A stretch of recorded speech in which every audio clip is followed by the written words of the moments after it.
I think I want to introduce Erica Danziger now, who is standing to my left. She's my colleague at the JCC, and she is responsible for bringing this program to all of you. So I'm very grateful to you. Thank you for doing that. And when you begin talking, please talk in front of the camera. I am. Thank you, Anita. So give Jessica. Erica is, Jessica's in the kitchen. Erica is our Director of Programs and Community Outreach. So there you have it. And give her a warm welcome because she works very hard. Thank you, Jennifer. And those of you who are regulars to the program know what an amazing job Jennifer and her whole team do here. Exactly right. As she said, I'm Erica Danziger. I'm the program director for the JCC of Northern New Jersey, and I'm so happy to be here today and bring this important conversation to our community. So I appreciate you all coming out to be a part of this conversation, to be a witness, to bear witness to this important story, because it is one of many stories that many of you all know. Whether you know this individual, or you know this speaker, or you know this family, you know this story. You know the impacts that the Holocaust has had on our community, and you know what a difficult conversation it can be for so many of us, and yet you still came. And that's really important, and so I applaud you back all for coming today to bear witness. Thank you. I'd like to introduce our first speaker, Neil Garfinkle. Many of you know, you can give a woo-hoo for Neil. Go ahead, In addition to Neil's background as a retired history professor after 30 years, he's also works at the gallery for the Museum of Jewish Heritage in New York City. But he's also the president of Fair Lawn Jewish Community Center. So you can see that Neil has a long history of contributing to the Jewish community, to furthering education, to the importance of community conversations. And so it was really important for us to have Neil here today as our introductory speaker. Thank you for being here, Neil, and I hope I didn't screw up your intro too much. No, that's fine. Thank you for calling me professor. So I don't think, can you hear me without the microphone? Use it anyway. Use it anyway? Okay. You don't have to hold it too close. Okay. There you go. Fumble. It helps our audience. Yes. Okay. Good morning, everyone, and welcome. Good morning. I love that. My students never spoke to me, so thank you. It is an honor to be here with all of you today. My name is Neil Garfinkle, President of Congregation B'nai Shalom, Fair Lawn Jewish Center. Before retiring last year, I had the privilege of teaching high school history and Holocaust studies for 30 years in a New York City high school in Washington Heights, New York. I am also a United States Holocaust Memorial Museum Teacher Fellow, and currently I am a gallery educator at the Museum of Jewish Heritage in New York City. Throughout my career, I've been driven by a simple belief. History is not just about understanding the past, it is about shaping the choices we make today. That belief continues to guide me in my work in my post-classroom teaching career. Between the years 2015 and 2018, while serving as program liaison for the Holocaust and Jewish Resistance Teachers Program, I had the extraordinary opportunity to lead middle and high school English and social studies teachers from across the country on educational journeys throughout Germany and Poland. Together, we stood in places where history unfolded. We studied the evidence, wrestled with difficult questions, and considered how we can bring these lessons back to our classrooms and communities.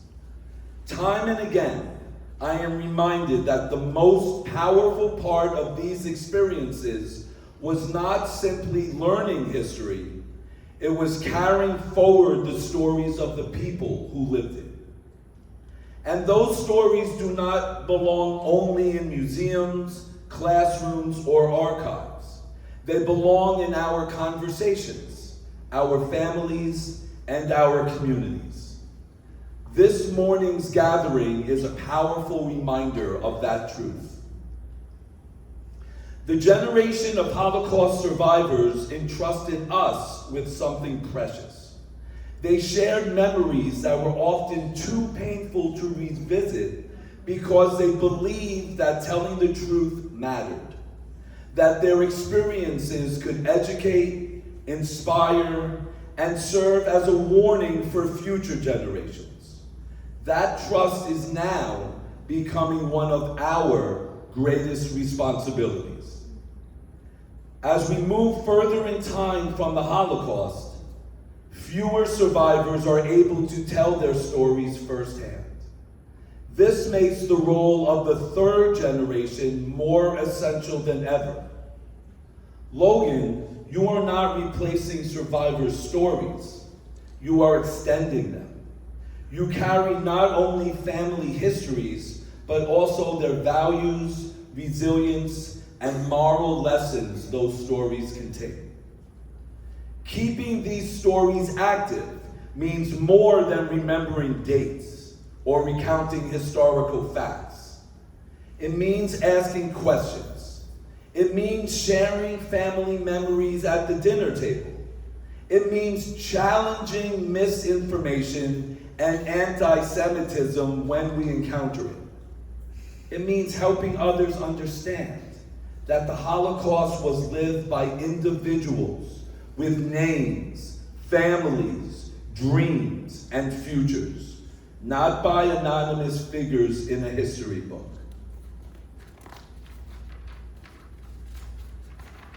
Every time a survivor's story is shared, it creates an opportunity for empathy. It reminds us of the consequences of hatred, indifference, and dehumanization. And it reinforces the importance of protecting human dignity, standing up for one another, and building communities rooted in compassion and justice. The survivors who shared their testimonies understood that memory is not passive. It is an act of responsibility. They trusted us not only to remember what happened, but to ensure that their voices would continue to be heard after they were gone. That is why being here today matters so deeply.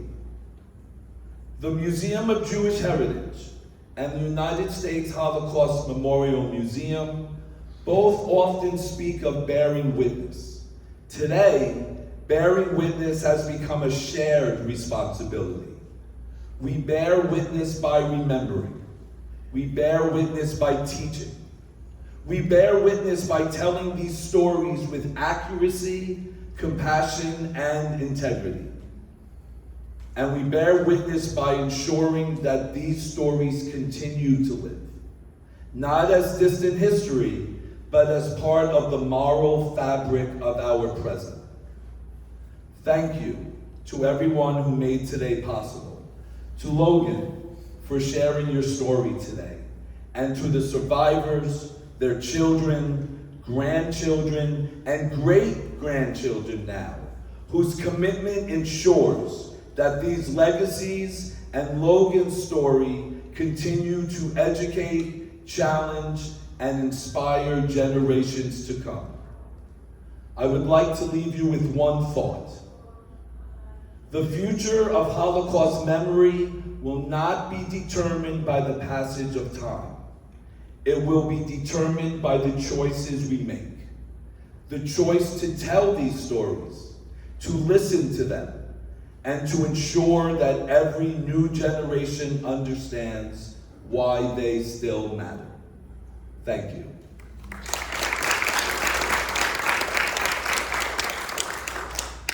Not too long, right? So now I would like to introduce our speaker, Logan. Logan Brenner is an assistant professor in the Department of Environmental Science at Barnard College in New York City. Let's see if I pronounce this right. She is a paleoclimatologist. Yes. Everybody, of course, knows what that is. someone who studies past oceans and climate, and an environmental scientist. Logan's major research projects involve studying coral cores to answer questions about changing sea surface temperature, precipitation, or salinity, and river flow throughout the global tropics. She also studies how oyster shells can be used to monitor pollution. In the past few years, Logan has become quite passionate about researching her Zaydes, which means grandfather in Yiddish, story of survival during the Holocaust. With the help of 3GNY and 3GNJ, an organization for descendants of Holocaust survivors, Logan shares her Zaydes story in middle and high school classrooms as well as community groups. Logan lives in Hayworth, New Jersey, with her 2 daughters and husband. Thank you.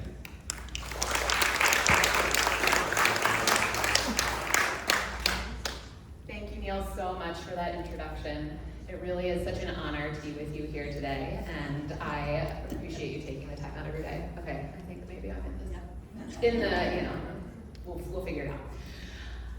Yeah, so maybe I should have modified my bio a little bit to be a little less science, but actually there's not a huge difference between my feelings when I study climate change and also when I think about the Holocaust. Both are like really big issues and hard to tackle and hard to move forward with. But, when I'm not here giving presentations about my Zayda's story, I am either with my family, which you can see here, my husband Yoni, who is also in the back, and my 2 daughters, Gilly and Lehab, who of course were both named for multiple survivors or family members who perished in the Shoah. And if I'm not with my family, then I am studying climate change, sometimes in the Hudson River estuary and sometimes studying corals. So I've become quite well-rounded, I think, with my STEM and social science history background. Speaking about the Holocaust was never like a taboo or quiet thing we did in our family. Okay. I don't know if the clicker is advancing. There we go.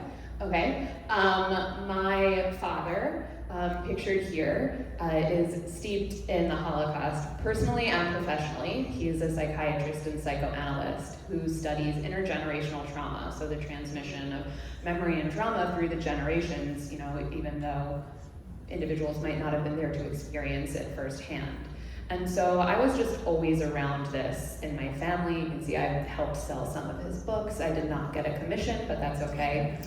But I was always proud of my history, but I think that I believed I would just take in all the information, through osmosis. Just because we talk about it and, we have some, dark jokes or whatever, I would learn my Zayda's history. But that's just not the case. And my parents never kind of pushed me into this. They believed I would kind of become interested in the family history from a serious standpoint when I was ready. It wasn't something they wanted to force me to do. I mean, the content is quite heavy. And so, I don't know, I was always proud, but I never really had the details. And then my husband, who is also a 3rd generation, he has 3 grandparents who were survivors.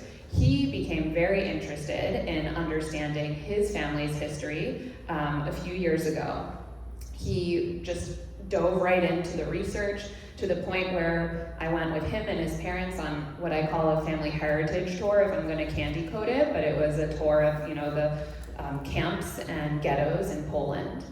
And he started giving presentations about his grandparents through the organizations 3GNJ and 3GNY in middle school and high school classrooms. And so at that point I was starting to get a little bit itchier, okay, maybe it's time for me to do it. I'm a better public speaker than he is. I know, I research professionally, I should be able to do this. But I didn't quite have that motivation yet. I mean, I was too busy with my corals, maybe. And then, maybe I should just stand over here. And then October 7th happened, and I think that for a lot of us, there was just a fundamental change in how we viewed ourselves and how we learned people viewed us as Jews. And with the huge surge of anti-Semitism, anti-Zionism, and working on a college campus associated with an Ivy League school, I had felt like I had to do something, and I didn't quite know what it was. I was also pregnant at the time, and so I was trying to figure out what can I do, keeping myself and my family safe, and it just kind of clicked for me that this was the time I was going to learn my family history. And then I just dove right in and I became immersed. I don't know what happened in January this past year because I was just going through archives the whole month. And I'm grateful that my job actually afforded me the flexibility to do this. So now I also, like my husband, volunteer with 3G and J and 3G and Y. And when I go into the classrooms, sometimes I ask the students, why they think I'm here, why this is important to me. And usually the students can come up with most of these reasons why I share my Zeta story, and Neil talked about so many of them in his opening remarks as well. But the one that I like to highlight, which I think people don't think of right away, is the fact that it's empowering. The fact that I feel empowered by this, that I can kind of take something that's such a dark part of our history and turn it into education and something positive in a way. And also that even though I'm telling you this story of tragedy, there's also triumph and resilience. And you should feel empowered now that you have this information and can bring it forward with friends, family member, folks at work, whatever the case is. So I really like to kind of have that positive note or empowering note when I'm speaking. And this is also how it relates to climate change, which can be really overwhelming. And so what do we do? How do we move forward? I just have these next slides up here to remind myself to tell you. On the tables, there are some papers. Oh, it was there. Okay. Well, anyway, there were. Okay.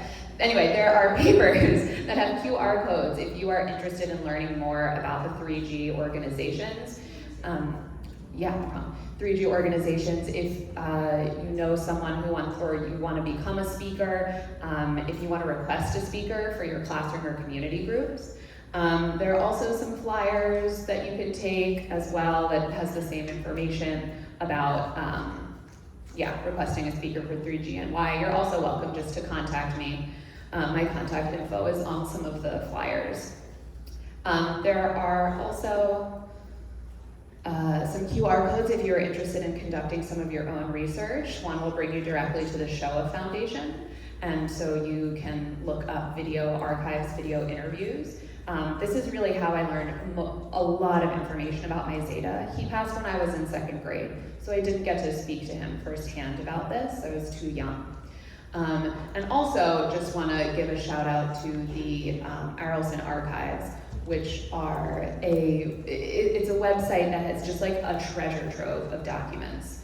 And that's also where I found a lot of information. It's how I filled what I call my Holocaust binder, which has a lot of printouts that I took from this website.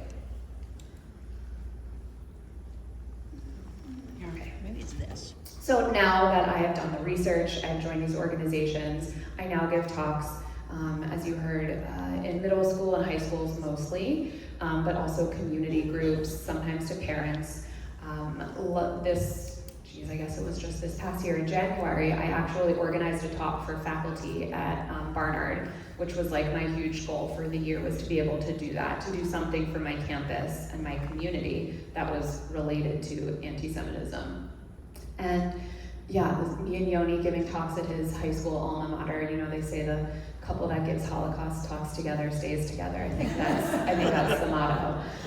But it has become like a hobby and passion for both of us.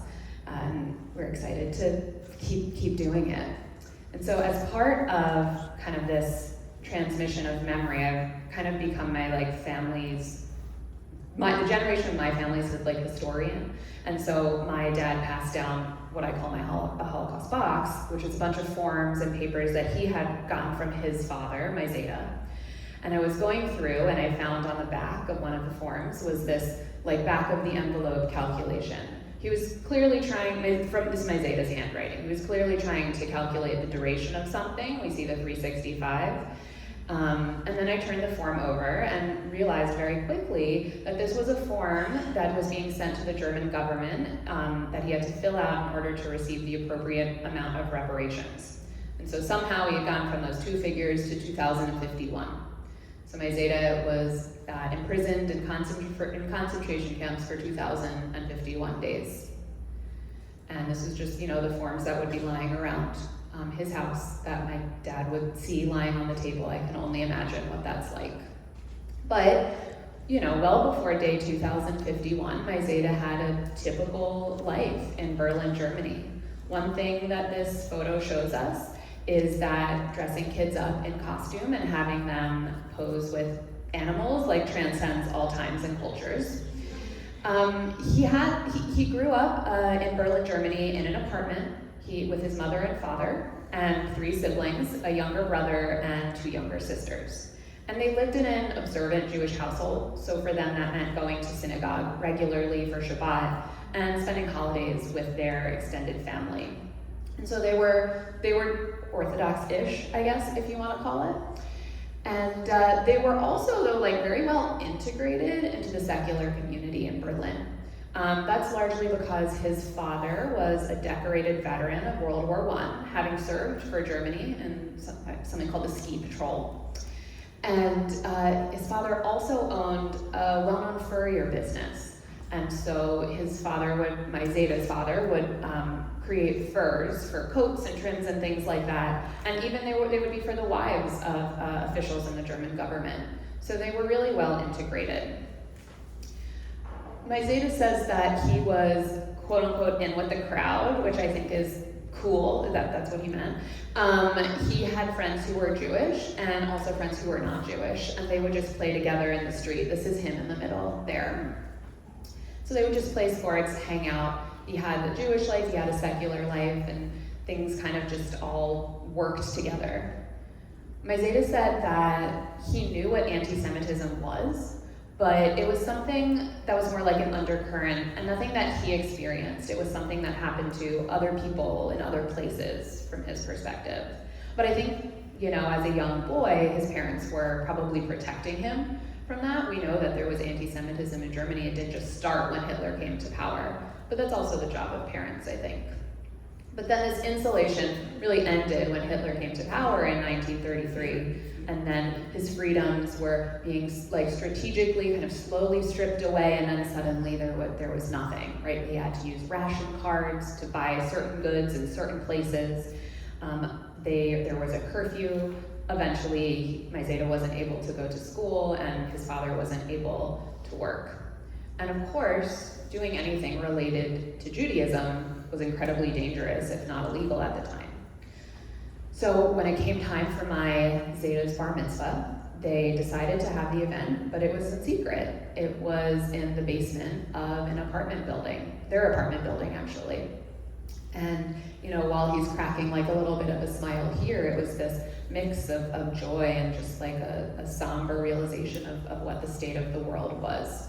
But I think it represented a very powerful form of resistance against the Nazi regime. And so they had gotten used to this new normal, I suppose. But again, everything changed for the family and Jews throughout the country on November 9th, 1938. That night, my Zeta's father's business was vandalized and destroyed, the glass shattered and everything stolen. A mob burst into their family's apartment and beat up his father and threw his mother down a small staircase. They broke everything or stole everything that was in the home. And to add insult to injury, as the mob left, they shot and killed my Zeta's pet dogs. And so at this point, my Zeta had been telling his father, we have to leave. It's not safe for us to live in Berlin. And his father was saying, no, this isn't this wasn't supposed to happen to us. This mob didn't know who we were. They were people from out of town. They got swept up in the moment and mob mentality. And Maizeda said at the time, that time in Europe you listened to your parents, which is not something that resonates with me. I mean, I don't know what that's like. But so he didn't push it. Maizeda also specifically really wanted to go to Israel, but they didn't leave. And Maizeda didn't challenge him. And before we judge my great-grandfather too harshly, I mean, I just want to take a moment and think about kind of the scenarios that he was weighing, which was that, okay, this mob was actually people who didn't know us and didn't know what was going on and just got swept up. Or the alternative is that everything that they knew about the world and how the world viewed them was wrong. And I think when we consider those are the two scenarios they were balancing, the denial of the severity becomes a little bit more understandable. It's not so easy to just uproot your life and leave. And so for the next few months, their family just lived with constant anxiety. Was the mob going to come in, smash their house, take them away? And eventually, they decided, okay, it's time to go. It's time to go. We can't live like this anymore. Unfortunately, it was too late. There were no opportunities for Jews to leave Berlin, and so they were stuck. The one upside was that they were stuck together. Of course, that all changed on 6 a.m., September 13th, 1939, which was the morning of Erev Rosh Hashanah. And that is when they woke to a knock on the door, and Nazi stormtroopers came in and demanded that Maizeda and his father come with them down to the police station. They couldn't fight back, and when they left, they were not met with protests and people filming, for accountability. Instead, the streets were lined with their neighbors, people that they were formerly friends with, cheering for their arrest. Maizeda walked by a young boy that he had once played soccer with, and this boy had since joined Hitler Youth. And instead of even offering an understanding kind of glance or gesture, he kicked and spat on him and called him dirty Jew as they were marched away. So all of the men who were rounded up this morning in Berlin were sent to Sachsenhausen, which was right outside of Berlin. It's kind of almost like the suburbs. It is not so far away. This is a transport list. You can see Maizeda's name here with his father, and there's an uncle listed as well. And that Jews were stripped of their German citizenship and became stateless at this point. So when Maizeda arrived at Sachsenhausen, he got off a packed train, and he immediately was stripped of his clothes, his head and body shaved, and sprayed with a delousing agent. He was given a uniform to wear, and kind of a cruel joke, one of many cruel jokes that the guards would play, was that they would give the prisoners these old World War I uniforms, but they gave them the winter uniforms in the summertime, and they gave them the summer uniforms in the wintertime, just to make things just that much harder. They were eventually assigned barracks, Maizeda 39, his father 38, although they didn't really see each other too frequently. But before they were actually able to go into the barracks and see where they were going to be staying for the foreseeable future, they were ushered into another kind of empty barracks, so one that wasn't filled with these bunk beds. And Maizeda said these barracks were really built for maybe 50 to 75 people, but the guards shoved about 150 to 200 in and shut the door. It was packed so tight that nobody could sit down. They weren't given water, food, anything. And then when the guards opened up the doors 3 days later, it became apparent that half of the people had actually died while standing up. And this was Maizeda's introduction to life in Sachsenhausen. I mean, it wasn't really life at all. So he just knew that the future was going to be terrible. When Maizeda was taken to Sachsenhausen, he was a young, capable, 18-ish-year-old boy. And so he was considered valuable to the Nazis because they really wanted and needed slave labor. So Maizeda was assigned to multiple work details. This included mining a quarry, or mining granite in a quarry, digging in an open clay pit to make bricks, building a Volkswagen factory. As you can imagine, we didn't own a Volkswagen after that. But one of the memorable, if you will, work details he had was working on the boot testing team. And so the prisoners in this group had to test out new German soldier boots to see how well they would wear. And so to do that, my Zeta would strap on a 25-pound pack and essentially for 24 hours a day walk around the campgrounds for about 2 days. At one point, he slowed down because of this torture. Unfortunately, this caught the eye of a particularly sadistic guard known as Iron Gustav. And Iron Gustav saw my Zeta and yelled, "You old Jewish swine, why don't you go fast enough?" and lunged at him with his bayonet. It sliced my Zeta's neck and he started bleeding profusely. I mean, just, a few millimeters to the side, it would have been instant death. He knew he couldn't stop, so he tore off some of his uniform and kind of made a bandage and kept walking. This resulted in a raised, jagged scar that my Zeta had to navigate around while shaving for the rest of his life. Just one of many reminders of the traumas that he endured. And while he was this capable worker, he wasn't afforded any privileges. Food was a very thin oatmeal, brown water masquerading as coffee, and occasionally a piece of bread, which he would give to his father whenever possible. The punishments were not meted out necessarily because of real or perceived obedience. It was just at the whims of these guards who were gripped by hate and anti-Semitism and more generally xenophobia. So if my Zeta didn't walk fast enough, he'd be kicked. If he didn't take his cap off in deference to a guard, he'd be whipped. At one point, desperate for any form of nutrition, my Zeta saw a potato peel on the ground and picked it up. Unfortunately, this didn't go unnoticed, and some guards threw him in an isolation bunker for about 10 days. And this resulted in a lifelong battle with claustrophobia. Throughout his interviews, my Zeta often recounted the cruelty of the guards. And I just have a quick clip from his interview with the Shoah Foundation speaking about one of them. Yeah, there was one guard that was also particularly mean. We used to call him Schweinebacker, it means pig face.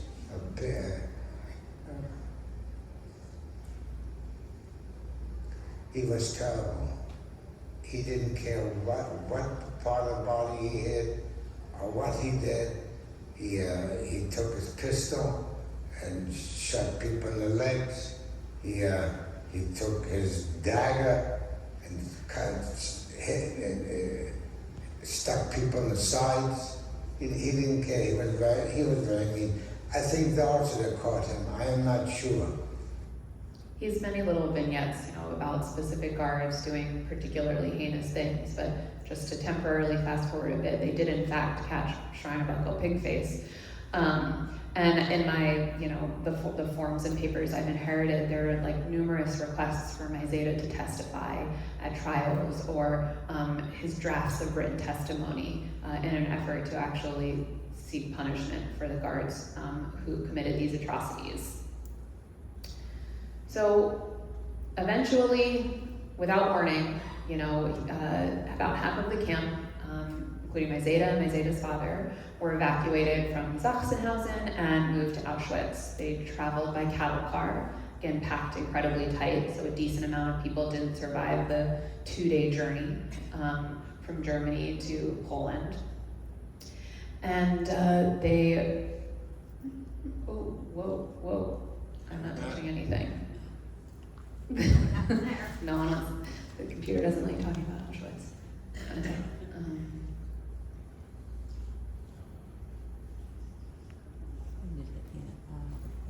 Yeah, no, we're good. We're good. So my Zeta arrived at Auschwitz walking through the notorious metal gates. Work sets you free, not accurate in this situation. But just to quickly make sure everyone kind of just knows a little bit about Auschwitz, so it's actually like an amalgamation of 3 different camps. There's Auschwitz I, which is just kind of a concentration camp, maybe similar to Sachsenhausen. There's Auschwitz II, also known as Birkenau, which was essentially an extermination center. And about 900,000 people were murdered in the gas chambers just at Birkenau.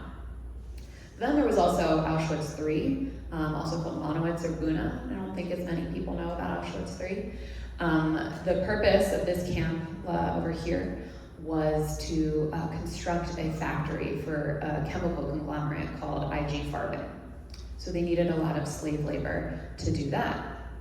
And so by the time my Zeta got to Auschwitz, he was a skilled laborer, this kind of like sick stroke of luck from being in Sachsenhausen for so long and learning so many different trades. And so when my Zeta walked through those metal gates and Dr. Mengele, the angel of death, saw him, he said that my Zeta would be assigned to Auschwitz III. So he was tattooed with 69,915. His father was 69,914. Again, just another form of dehumanization. And a reminder that really they were just numbers, not people, to the Nazis. They were then ushered to Auschwitz III. I don't know how my Zeta was able to get his father to come, but I'm glad that they were able to be together at that point. And while Auschwitz III wasn't an extermination center, I mean, day to day was incredibly brutal. There was just, they were just building a factory 24/7, essentially. And so one day, after being in the camps for multiple years, my Zeta's father could not get out of bed. The guards noticed and they came and pulled him outside, and they called everyone over, making sure my Zeta was in front of the crowd. And the guards said, "If you can't work, this is going to happen to you." And they shot and killed my Zeta's father right in front of him. Of course, my Zeta wanted to run to his side, but his friends held him back, which was a life-saving decision. Because within the next second, the guards had their rifle trained on my Zeta and said, "If you go to him, you're next." And so he had to just watch his father in front of him slowly die and then go to work. There was no grieving time. So you just had to keep moving forward and keep going. So day after day, just kept working on this factory. One of their big responsibilities was building metal girders, which is kind of like the metal skeleton of the factory. So they would be working their way up onto different floors. And at one point, as one needs to in the middle of the day, my Zeta had to use the bathroom, but he couldn't take a break. And so he found a corner to relieve himself. Now, I don't know if my Zeta knew that there was a Nazi guard standing underneath him. I'd like to think he did know, because he ended up urinating on his head. And this guard, not happy, rushed up to where all of the prisoners were and said, "Who did this?" And no one wanted to say anything. No one wanted to rat out my Zeta. So no one said anything. And then they said, "If you don't tell me, I'm going to kill all of you," which was not an idle threat. And so they said, "Brenner did it, Brenner did it." My Zeta wasn't upset. They had to say it. But he was dragged away and beaten all over his body with a wrench. I don't know why he wasn't killed at that time. I mean, the Nazis were killing people for non-existent offenses. But he was spared by just having this torture. But then the guard said, "Okay, now you have to get up and keep working." So bloody and shaken, he somehow pulled himself up and kept working. And somehow he healed and continued to do good work in the eyes of the Nazis, to the point that he actually caught the attention of a civilian engineer who they called Meister Fix. I don't know his real name. And Meister Fix said that he wanted my Zeta to kind of be responsible for a group of people who were building tool sheds around the factory. Now, he was clear to say he did not, he was not a capo and was not collaborating, but he did kind of take pride in having responsibility for a group of men. And he said in his interviews that none of the men died while he was at Auschwitz when he was working with them. And that he made sure to never put a target on anyone's back and to help out, and they had this kind of, these unspoken rules. And frankly, I think this added responsibility was mental nourishment for him. It reminded my Zeta that he was human. He was forced to think outside of himself, which can be so hard in such dire conditions, as you can imagine. So this responsibility, doing for others, improved his will to live. Because if you didn't have a will to live, you had no chance of survival here. Maizeda also helped out in many other circumstances. He prevented a friend from committing suicide by wrestling a rusty piece of metal away from him. And in fact, he also assisted in the successful escape of 2 of his childhood friends from Auschwitz, which a longer story, which I can talk to you about after if you're interested. But yeah, so I really, even in such terrible circumstances, there are so many stories of people doing for others and helping out. And I just think that's a really important thing we need to consider going forward, is to continue helping our community. Eventually it became clear that the Nazis were under pressure. They would hear the Russian Air Force dropping bombs and things like that. So it wasn't a huge surprise to Maizeda when he, along with about half of Auschwitz III, was evacuated. They were taken on a death march to Buchenwald, multiple-day death march, in January of, 45. And just a few days after he was evacuated, Auschwitz was liberated. So he missed that by just a hair. But in Buchenwald, he was again assigned a work detail. He was responsible for running a machine that would build metal bullet casings. And one day he was working on the machine and he found a loose screw. And he, maybe feeling just like emboldened by he could tell like the Nazis were under pressure, so kind of emboldened by their weaker state, or just feeling like he had nothing left to lose, decided to engage in a little bit of light sabotage. So he took this screw and would jam it into the gears of the machine, and it would stop working. And he would feign ignorance, be like, I don't know why this isn't working, I'll try and fix it. And he would take a few days to fix it, and when the guards weren't looking, he would take the screw out and be like, okay, it's working, we can keep going. And then a few days later, he put the screw back in, and this was kind of, I think, his way of like regaining some power. He wasn't like turning the tide of the war, but it felt like he was doing something. And then one day he was on his way to his work detail and he heard gunshots from far away that were coming closer and closer and closer, and there was a chaotic moment, and then suddenly he was liberated by the American army.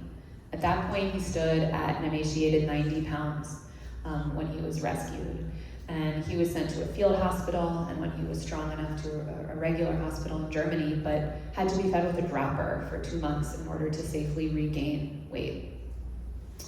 He did find his way back to Berlin. Not so easy, there wasn't public transportation, no Ubers, but he made his way back and was actually miraculously reunited with his mother, his younger brother, and one of his younger sisters. His other sister perished in Birkenau. And they were all in hiding for years and have really wild stories of survival as well. And so they stayed in Germany for a few months and then decided that too much blood had been spilled there and they needed to leave. So they connected with family who had left for America before the war. And they were able to sponsor their trip over. They took the Marine Purge ship and entered through Ellis Island. This journey also was not without risk. The ship had to navigate around a loose mine that was floating in the water. They had to avoid it so it wouldn't, hit and explode.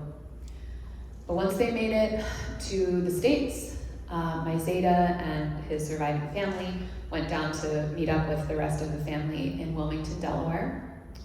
He was very lucky, I think, to have kind of that family connection already in the States, a little bit of support. So Maizeda took on numerous odd jobs, went to vocational school, used the skills that he had developed in the camps a little bit.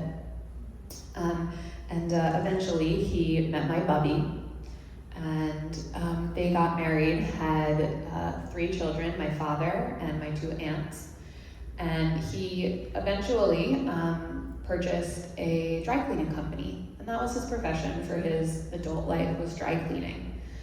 And he struggled with, this lifelong battle with claustrophobia, heart disease, and just the incalculable amount of trauma that he endured, but was still able to not only survive, but also thrive.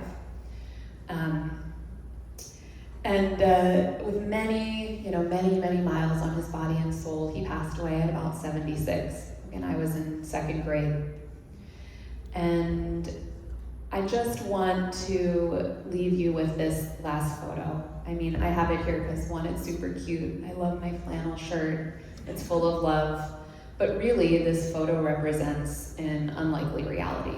You know, I should not be alive. My father should not have been born. My Zeta should have died in the camps based on everything I told you. It's just a miracle that he was able to survive. And because of that, you know, I have a responsibility to keep bringing his story forward. And now, speaking to all of you in the audience, you know, I actually don't view you as a passive audience. You're all now part of his legacy as well, because now his story is within all of you. And I don't like to kind of finish these talks on just like an overwhelming form of doom and gloom. Again, the same with my climate science talk. So you might be familiar with this quote. It's kind of a combination of ancient wisdom from Kirke Avot. Do not be daunted by the enormity of the world's grief. Do justly now, love mercy now, walk humbly now. You are not obligated to complete the work, but neither are you free to abandon it. So we can feel really overwhelmed when we're talking about the Holocaust or other traumas and tragedies that we're facing on a day-to-day basis. But we don't have to fix it all on our own. We all have our own little part to play. You know, many hands make light work. And so you find what works for you to make the world a lighter, more welcoming and inclusive place. And I'm truly honored to have been able to share my Zeta story with you and welcome you into our family legacy. Thank you very much.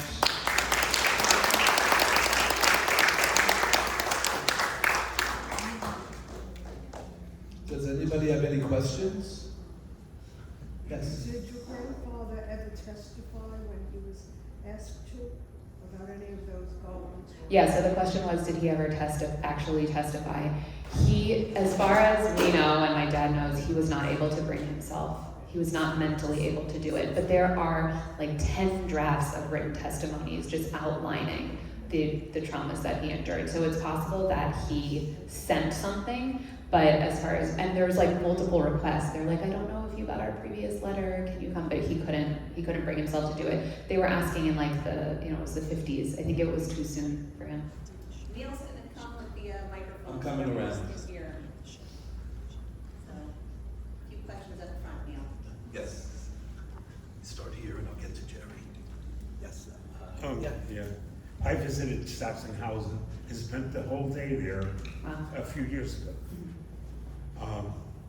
It's unbelievable. I can't believe how big it is. About 20 years ago, I visited Auschwitz. I had seen it on television.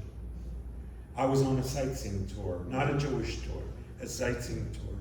I was the only Jewish person out of 40 people. I never realized how big it was. I went to Auschwitz-Birkenau. When you watch it on TV or in a movie, seeing it in person, unbelievable how big it was, and how trains were running back and forth. A tour guide, a Polish woman, she spoke with a microphone to explain how the camp works, the history, and so forth. It's unbelievable sometimes. I know it happened, the Holocaust, but I just can't get over all the suffering that happened. Yeah. I'm born after the war. Thanks for your program. Thank you. Thank you. Thanks, Yes, Thank you. it really was an industry of killing. Yes, I mean, it was. That's how it was. stands out from other kind of traumas and wars that we're experiencing today. It was an industry. Yes, it was. So, what organization exactly was? Talking to the mic. What organization was actually contacted him for the? For the testimony. For the testimony. For the testimonies or for like the trials? For both. Both. I don't know if someone reached out to him for his like video testimony, but that was through the USC Shoah Foundation. So, and he also is interviewed. There was a movie done from a local like Wilmington Delaware NPR situation, and so they reached out to local survivors, and he gave an interview that way.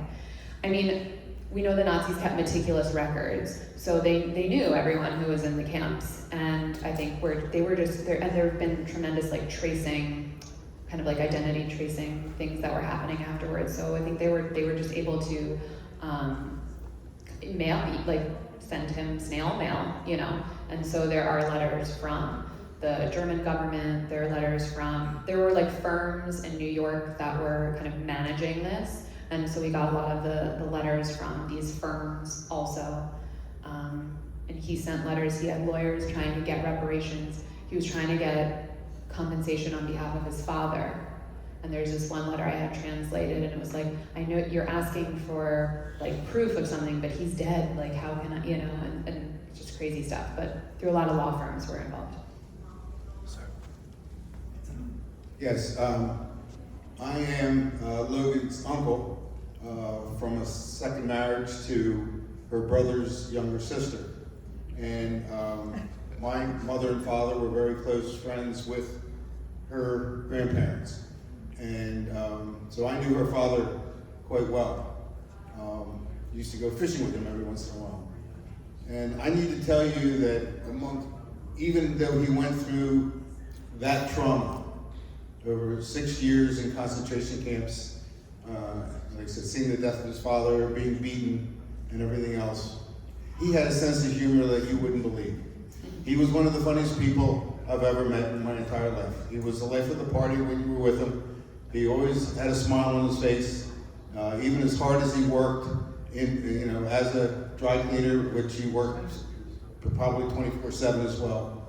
He was just a very well-liked, man in the community, and I just wanted to maybe, just share that with you. On the other hand, that he didn't live a life of doom and gloom, which you might think, and some people have after coming out of that situation. Thank you. I'm here. Yeah, he had those nicknames for the guards, but that continued afterwards. He had a lot of colorful nicknames for people. I want to thank you for sharing the story of your grandfather. Thank you. I think more people need to do that because the generation that survived that are dwindling, and if we don't pass on these stories, many people don't believe it even happened, and I think this needs to continue. And I'd love to hear from your husband about his family. Thank you. Thank you very much. I was told one more question, but I see two more hands. Can I take two more? Even though lunch is ready and you just told me not to mess with lunch. So we'll take two more questions, and then myself and Logan will stay through lunch to answer questions. Let's go ladies first, okay? Thank you, sir. Ma'am? I visited the mountains also, where my father had been, and I was surprised.